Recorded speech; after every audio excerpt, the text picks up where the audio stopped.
Seja bem-vindo a mais um vídeo aqui no canal. Hoje eu quero falar sobre a economia na nação de Israel, tanto no Antigo como no Novo Testamento. Eu quero falar como que os produtos eram vendidos e comercializados nessa nação, como que a maioria das mercadorias eram importadas e exportadas de Israel. Quero falar também por que os coletores de impostos eram tão odiados pelo povo de Israel.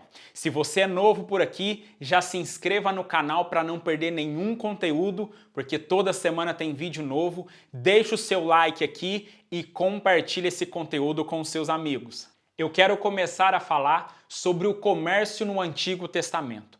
Assim que a nação de Israel começa a se formar, a maioria dos israelitas vão ter os seus próprios produtos. Só que esses produtos eram comercializados apenas entre eles, para que pudessem suprir as suas necessidades básicas. A maioria desse comércio era localizado apenas em algumas regiões, ou seja, era um comércio mais visto de uma forma local. Esse comércio ele tinha dificuldades para exportar os produtos, devido à grande distância que havia entre uma região e outra para fazer a exportação. Então os israelitas concentravam seus produtos de uma forma mais básica, apenas para suprir as suas necessidades, e comercializavam entre eles. Com o passar do tempo, esse comércio vai ganhando projeção.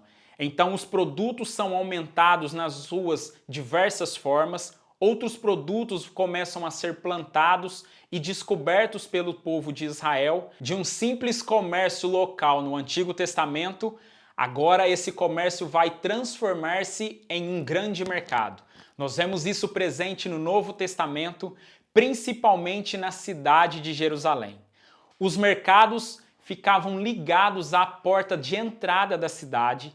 Era nesse local que as pessoas podiam vender e comprar os seus produtos, e vários artesãos que moravam ali nas fazendas das regiões e das redondezas podiam levar os seus produtos para serem comercializados. A maioria das pessoas iam quase que diariamente aos mercados. Há 2000 anos atrás, eles não tinham a mesma tecnologia que possuímos hoje para refrigerar os alimentos. Então a maioria dos alimentos se perdiam facilmente. Era muito comum as pessoas irem aos mercados de Jerusalém para fazerem as suas compras. E algo interessante é que os mercados, eles não tinham uma tabela fixa dos preços das mercadorias. Então, se qualquer pessoa precisasse de um bom preço em qualquer mercadoria, tinha que fazer a famosa pechincha. Uma outra característica que também tem em relação aos mercados é que ali não era simplesmente um local para se comercializar produtos. O mercado também era visto como o centro da nação de Israel. Era um local muito importante, onde as pessoas iam para bater papo, conhecer outras pessoas, fazer os seus comércios, é claro, mas também para procurar emprego. Era um local onde as pessoas também podiam fazer várias outras atividades, principalmente ligado ao ensino. Várias pessoas se dirigiam, se deslocavam até os comércios para que pudessem ali expor as suas ideias e vender também os seus produtos, mas não ligado apenas a mercadorias de alimento. Vender produtos principalmente ligado a outras áreas. Agora que você teve uma noção de como funcionava o comércio e os mercados no Novo Testamento, eu quero falar um pouco sobre como se davam as negociações, importação e exportação dos materiais e dos alimentos. No Antigo Testamento, Israel sofreu muito com a importação e exportação de produtos, por causa de um grande fator. Israel não controlava as rotas de acesso, as principais estradas onde as grandes mercadorias e caravanas passavam para que pudessem fazer esses comércios. Controlar essas rotas é de uma extrema necessidade. Os países que conseguiam ter acesso e controle às grandes rotas, às estradas que eram chaves de comércio, eles podiam fazer alianças com outros comerciantes, poderiam também fazer alianças com outros viajantes e com outros reis de outras nações. Então o fator geográfico e ter o controle das principais rotas era um fator muito decisivo para que a nação de Israel pudesse ou não ter sucesso economicamente. Durante o período do reinado de Salomão, que foi o terceiro rei de Israel, o comércio internacional vai mudar a nação de uma forma favorável, por causa de no mínimo 3 motivos. O primeiro motivo que fez com que Israel começasse a fazer o comércio internacional, Israel havia conquistado várias nações ao seu redor. E essas nações conquistadas tinham acesso às principais rotas de comércio. Então, a partir do momento que Israel tem várias nações conquistadas e essas nações têm acesso às principais rotas de comércio, isso começou a favorecer no comércio de importação de produtos para a nação de Israel. O segundo motivo que eu quero destacar aqui, que fez com que Israel começasse a se abrir para o comércio internacional de importação de produtos, é o seguinte motivo: Israel precisava de ter materiais para que pudesse favorecer a sua indústria, para que a sua indústria interna começasse a dar os primeiros frutos, a progredir. Então Israel começou a importar produtos de outras nações para que pudesse investir na sua indústria interna. O terceiro motivo era algo mais ligado aos próprios reis de Israel. Querendo mostrar o seu poder bélico, muitos reis, principalmente o rei Salomão, fizeram alianças com várias outras nações para que produtos fossem comercializados dentro de Israel, importados para a sua nação, para que eles pudessem mostrar todo o seu status de rei e o poder que a nação de Israel tinha perante as outras nações. Israel utilizava 2 formas para que os produtos fossem importados para a sua nação. O primeiro deles poderia ser por terra. Por terra, Israel recebia materiais como prata, estanho, chumbo, especiarias e principalmente linho. Pelo mar também Israel importava alguns produtos, como ouro, prata, madeira e principalmente o marfim. No período do rei Salomão, quando Israel abriu as suas fronteiras para o comércio internacional, Israel não apenas importava os produtos de outras nações, mas Israel começou a exportar também as suas mercadorias. Entre os produtos que Israel mais exportavam estavam o trigo, o azeite, o mel e várias outras especiarias. Israel, no período de Salomão, havia feito um grande acordo internacional com o rei de Tiro, e isso possibilitou até que materiais pudessem vir a Israel, construção do templo que Salomão fez aproximadamente no ano 957 a.C. De uma forma muito sábia, Salomão fez uma política econômica que favoreceu muito a nação de Israel. A primeira coisa que Salomão fez de uma forma muito sábia foi começar a cobrar impostos, taxas das cidades e nações que eram vassalas de Israel, ou seja, nações que eram subordinadas. Israel havia conquistado muitas outras nações, então Salomão começou a cobrar impostos dessas nações e isso começou a favorecer muito economicamente a nação de Israel. A segunda grande jogada de Salomão foi que ele começou a cobrar também impostos e taxas, principalmente de todas as caravanas que passavam no território de Israel.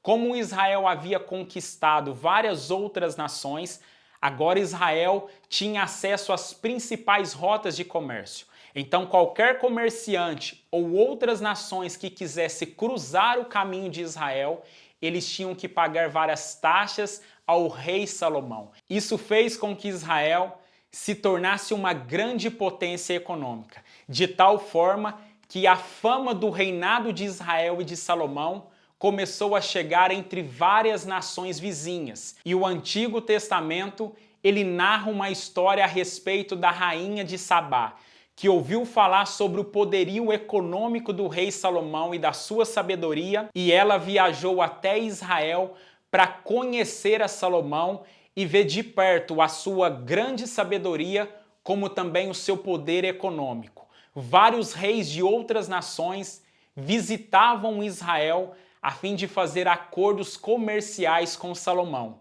Salomão fez com que a nação de Israel se tornasse uma grande potência econômica e ali ele pôde desfrutar de um grande período de paz por grandes acordos que ele havia feito com várias nações que ficavam nas redondezas da nação de Israel. Eu quero falar agora um pouco sobre uma atividade que era muito comum no período do Novo Testamento, que era sobre os publicanos, que eram as pessoas responsáveis pela cobrança de imposto. No período do Novo Testamento, o Império Romano era a maior potência daquela época e eles dominavam a nação de Israel. Por causa disso, todos os judeus tinham que pagar impostos ao imperador. E os judeus odiavam os romanos por causa da grande quantidade de imposto que eles tinham que pagar. Eu destaco aqui no mínimo 3. O primeiro tipo de imposto que os judeus pagavam aos romanos era um imposto chamado de imposto da terra. Que imposto é esse? Tudo que a nação de Israel plantava, toda a colheita adquirida, eles tinham que pagar uma porcentagem ao imperador romano.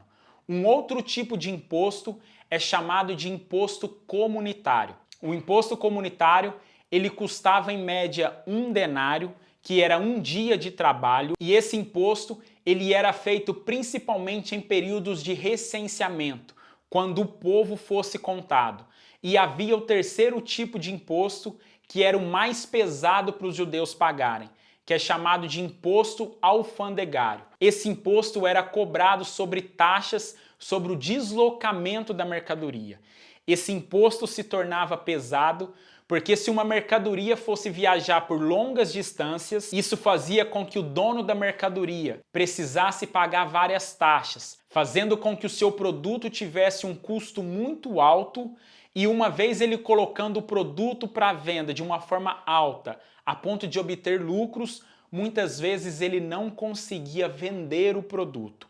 Então, quando os judeus olhassem para os romanos, eles nutriam uma grande revolta por essa nação devido à grande quantidade de impostos que eles pagavam à nação. Os impostos da terra e o comunitário eram cobrados pela maioria dos líderes judaicos. Mas havia um outro tipo de imposto em que qualquer pessoa poderia adquirir o direito de fazer essa cobrança. Esse imposto é chamado de indireto. Roma fazia um grande leilão e a maioria dos judeus que tinham grande poder aquisitivo participavam desse leilão. Esse leilão funcionava como qualquer outro. Aquele que desse o maior lance ganhava o leilão. Então, se um judeu que era ou publicano ou às vezes o chefe dos publicanos desse o maior lance, eles adquiriam o direito de cobrar impostos de algumas determinadas localidades. Era feito um contrato e a pessoa que ganhou o leilão tinha que pagar antecipadamente por esse direito. Então Roma recebia o seu dinheiro antecipadamente e isso fazia com que os coletores de impostos tinham uma certa liberdade para cobrar os seus impostos. Uma vez o coletor de impostos tendo investido o dinheiro a Roma, qual era a lógica? Eles precisavam novamente ter o seu dinheiro investido de volta e também eles queriam obter um lucro sobre aquilo. E isso fazia com que eles chegassem a todas as pessoas e cobrassem impostos muitas vezes de forma injusta. Isso fazia com que o povo de Israel odiassem os publicanos, não só porque eles cobravam impostos de forma injusta, mas também porque uma vez cobrando impostos e o Império Romano dominava Israel, eles viam que os coletores de impostos, os publicanos, tinham aliança com os romanos. Agora imagine, se o coletor de imposto, o publicano, era odiado, o que dizer então do chefe dos publicanos? Eram muito mais odiados. Por isso que os líderes judaicos não aceitaram a ideia de Jesus Cristo ir visitar Zaqueu. Zaqueu era o chefe dos publicanos. Mesmo contra toda a tradição, Jesus Cristo vai até a casa de Zaqueu. Espero que você tenha gostado desse vídeo e se você ainda não se inscreveu no canal, se inscreva aqui embaixo para não perder nenhum conteúdo que for postado aqui. Deixe o seu like porque isso ajuda muito para que o YouTube envie esse conteúdo para outras pessoas e compartilhe esse vídeo com seus amigos e até o próximo vídeo.